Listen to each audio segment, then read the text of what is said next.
Central FM, Equilibrio.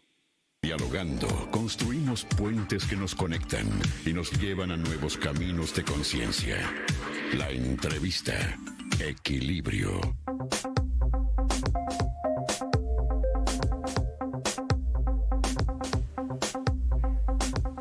Ha habido personas que se han dedicado a tratar de mover la conciencia de la gente. Les llaman activistas, pero activistas parte de la base de que tratan de buscar que haya una actividad en la sociedad. Y por lo mismo yo quisiera darle pauta a Alberto García Zarubilla, que nos visitan personas que se han dedicado a mover a la conciencia de las sociedades en México y en Bolivia. Y te saludo, mi querido Beto, otra vez esta mañana. Pedro, aquí en el estudio de Central FM Equilibrio nos encontramos con Gilberto Lozano, ya conocido de este espacio noticioso, quien ha sido activista durante mucho tiempo, uno de los convocantes de la marcha de ayer y de muchas otras marchas, además de presidir el Consejo Nacional Ciudadano. Y también está aquí en el estudio, Pedro, Alejandra Serrate, ella es activista de Bolivia, periodista, analista, escritora, y muchas gracias por estar con nosotros esta mañana, Alejandra. Muchísimas gracias por la invitación. Un gusto estar acá y poder hablar acerca de la situación pasada en mi país. Muy bien, Pedro, pues está aquí para nuestro auditorio. Pues ¿qué les parece si para calentar motores y para que Alejandra se dé una clara idea de lo que estamos haciendo en México, quisiera darle pauta a Gilberto Lozano, porque el día de ayer Gilberto se vio, y te lo digo con toda honestidad, se vio el fruto de tantos años que te he visto luchar en este objetivo de movilizar conciencias en México. Te saludo esta mañana, Gilberto. Muchas gracias, Pedro. Buenos días a todo tu auditorio. Y bueno, pues sí, consideramos que vamos cosechando y lo importante es que el tiempo está en nuestra contra y todas estas simpatías que ayer desarrollaron las marchas que se presentaron en varias ciudades de México, bueno, había una bandera muy importante que era la bandera de solidarizarnos con la familia Levarón. Creo que ese fue el tema central que acaparó completamente el propósito de levantar la voz, y fueron muchísimos miles de personas que levantaron la voz alrededor de la justicia, la seguridad, en la que vemos que no hay ningún avance. Pero bueno, como siempre, Pedro, la idea es ir adelante. Es ir adelante porque sentimos que estamos contra el tiempo, y el tener la oportunidad de que en nuestro México esté hoy pisado por la licenciada Alejandra Serrate, que se va a presentar en 15 ciudades del país. Ayer tuvimos una presentación en la Ciudad de México, una verdadera victoriosa presentación en Cuernavaca con más de 800 personas en el auditorio. Pues es un esfuerzo para decir lo que sigue. Lo que sigue, en nuestra opinión, al ver que, y lo dijo ayer López Obrador, no va a ceder un ápice de continuar con una agenda. Lloren, griten y se relampaguee en marchas por parte de los ciudadanos. Él habla de que en un año tiene que lograr que no logre revertir nadie la agenda que tiene. Y esa agenda que la encuesta de hoy en Central FM nos da la manifestación ya con palabras de lo que viene para México: un neosocialismo, una agenda comunista del Foro de Sao Paulo, en donde todo el rompecabezas arma para que hoy Alejandra nos diga lo que tuvieron que hacer en Bolivia porque les costó 14 años salir de una dictadura. Alejandra, pues lo que dice Gilberto es más que elocuente. Fíjate, el otro día, Alejandra Serrate, estuve en Washington transmitiendo también Central FM en la capital de los Estados Unidos, y había dos manifestaciones. Una manifestación de bolivianos que iban en contra de Evo Morales, que se veía que era gente de la ciudadanía en Washington, y otra manifestación que se veía que estaba organizada por alguien, porque tenían las mismas pancartas, el mismo mensaje, como uniformados. Y los que iban a favor de lo que tú vas a favor me decían: qué pena que ustedes mexicanos estén tratando de entrar de donde nosotros estamos tratando de salir, Alejandra. Bueno, primeramente decirle que una una gran parte de la victoria, si no es decir entera, fue gracias a la organización de la ciudadanía, o sea, de los civiles en realidad, ¿no? Hubo en esta derrocamiento que tuvimos a la dictadura, hubo una participación increíble de mujeres y de jóvenes, por supuesto políticos, pero apartidarios. Quiero hacer un hincapié en esto porque la organización que demostró y la disciplina que demostró la ciudadanía en 21 días de paro nacional que tuvimos en Bolivia fue realmente una muestra única de que podemos lograr grandes cambios sin utilizar la violencia. En este paro, el único arma que tuvimos fueron nuestros celulares, que mediante las redes sociales nos autoconvocamos día a día a las calles. Incluso nos organizamos para realizar lo que eran las ollas comunes, que con esas ollas comunes lográbamos brindar alimento a las zonas más alejadas de las ciudades, y así no solamente hubo una disciplina, sino una cooperación única entre toda la ciudadanía que logró al final derrocar a la dictadura de Evo Morales y bueno, luego vimos que vino a México y está viviendo como está viviendo, lo cual a nosotros nos duele mucho, pero sin embargo sabemos que es mejor que una persona tan violenta se encuentre fuera de Bolivia. El hecho de que Evo Morales haya ido a México, en lugar de que, por ejemplo, muchos mexicanos decimos, bueno, en lugar de que esté en México, podría estar en Venezuela, podría estar en Cuba, podría estar en Nicaragua. ¿Por qué en México, Alejandra? Bueno, yo creo que uno de los grandes motivos que él se vino a México, por un lado el vicepresidente había estudiado un poco acá cuando él era joven, estudió en una universidad acá donde él dijo que era licenciado, después los periodistas en Bolivia verificaron que era mentira, su título era falso. Por un lado yo creo que eso intervino, digamos, en la decisión, pero por otro lado yo creo que ninguna persona que pregone el socialismo quiere vivir de verdad en un país socialista. Las comodidades que tiene México no las tiene ni Venezuela de Cuba.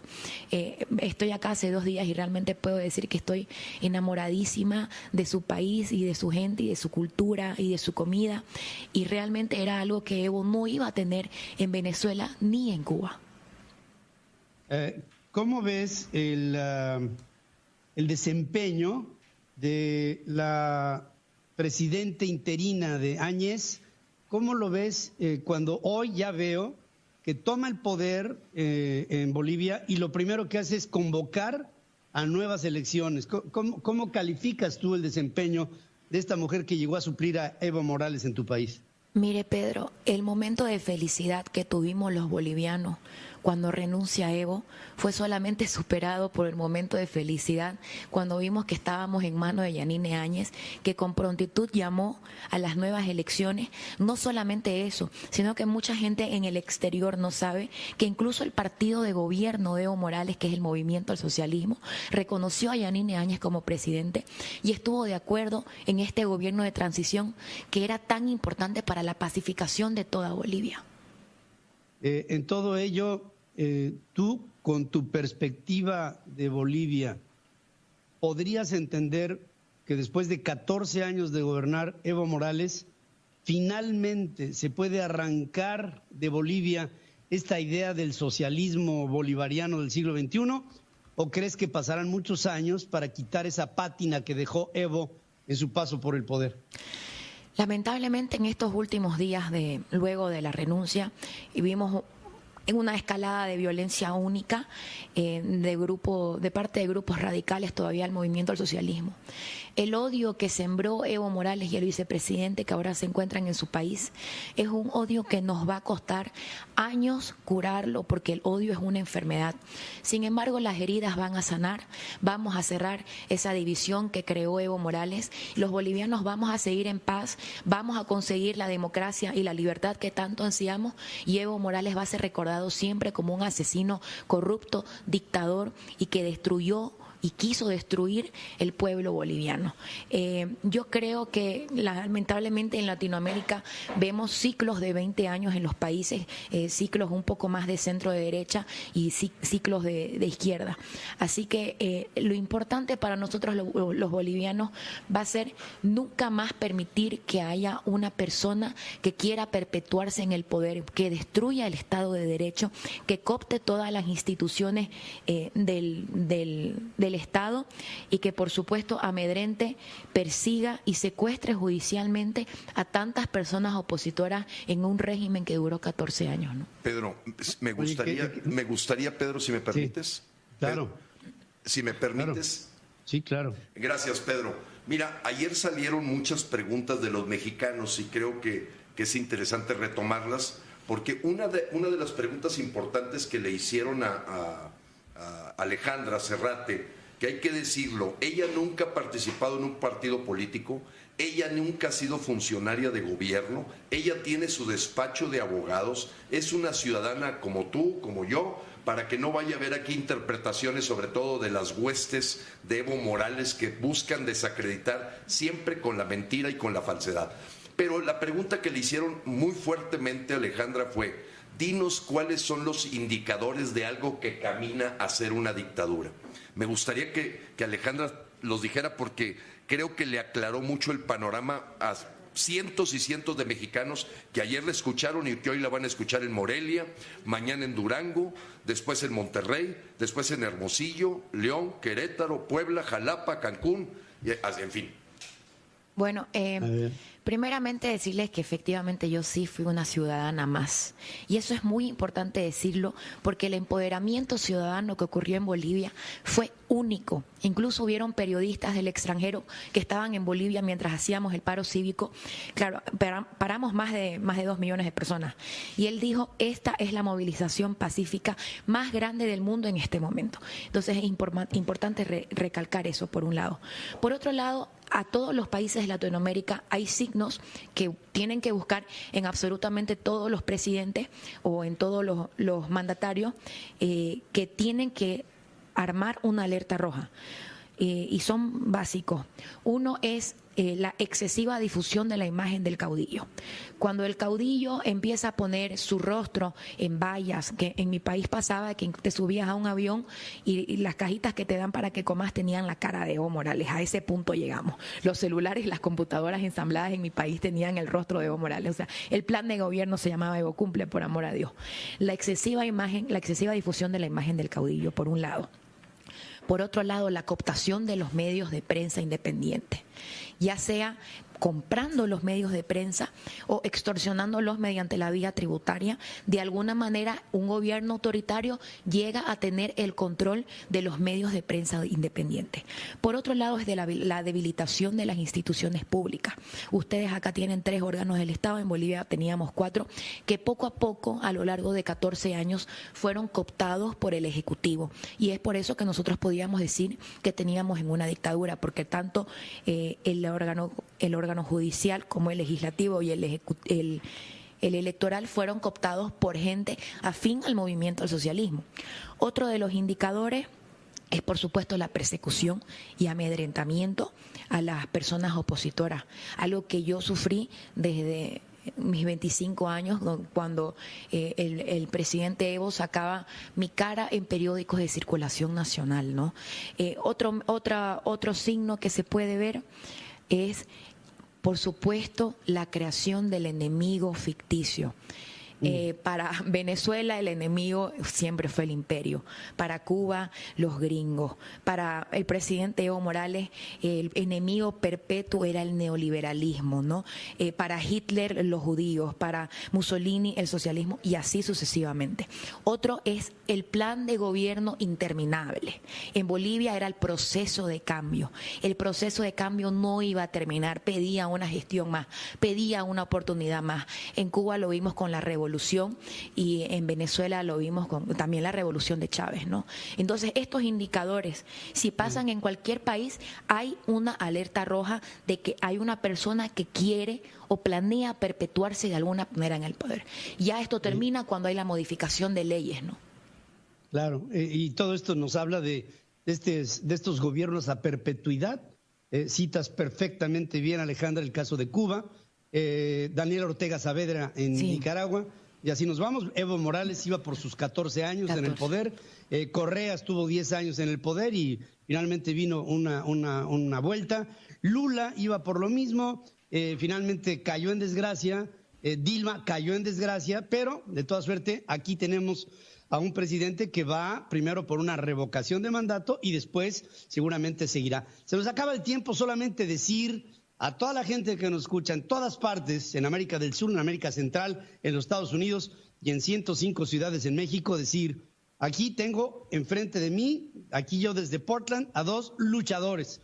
Una joven, que todavía le puedo preguntar su edad, que es Alejandra Serrate, esta activista de Bolivia, a quien desde aquí le mando mi admiración y mi respeto, y a otro hombre que, contra viento y marea, con todo que hay mucha gente que se le echa encima, Gilberto Lozano, que ha hecho una labor extraordinaria en México y que estoy seguro, Gilberto, que el año que entra, el 2020, esto que se logró de derramar en las calles en 18 estados de la República Mexicana el día de ayer, será multitudinario el año que entra cuando venga un año de reacción, que estoy seguro los mexicanos ya estamos preparados para ello. Gracias, gracias. Pedro, por tu espacio. Y bueno, decirte que la última pregunta que le estuvo insistiéndosele a Alejandra fue ¿cuántas marchas hicieron en Bolivia? Nos dijo que fueron decenas, pero cuando tomaron la decisión de hacer un paro cívico, económico, que duró 21 días, esa es la única manera que mundialmente se tumba a un dictador. Gracias, Pedro, por el espacio. Y muchísimas gracias por el espacio y gracias a la prensa independiente que todavía puede hablar acerca de lo que piensa. Gracias, querida Alejandra. Aquí siempre tendrás tu casa en México. Muchísimas gracias. Esta casa de Central FM no es para Evo, es para ti. Gracias, mil gracias. Querido Gilberto, mi querido luchador, ¿dónde dejaste la espada? No, pues ayer me la dejaron enterrada varias gentes, pero bien, todo muy bien. Nada, no te pasa nada. Dios bendiga México, Dios bendiga México. Dios bendiga México, sí señor, tienes toda la razón, y Dios bendiga a Bolivia. Muchísimas gracias por tu visita aquí. Gracias, Beto, hacemos un corte, estamos en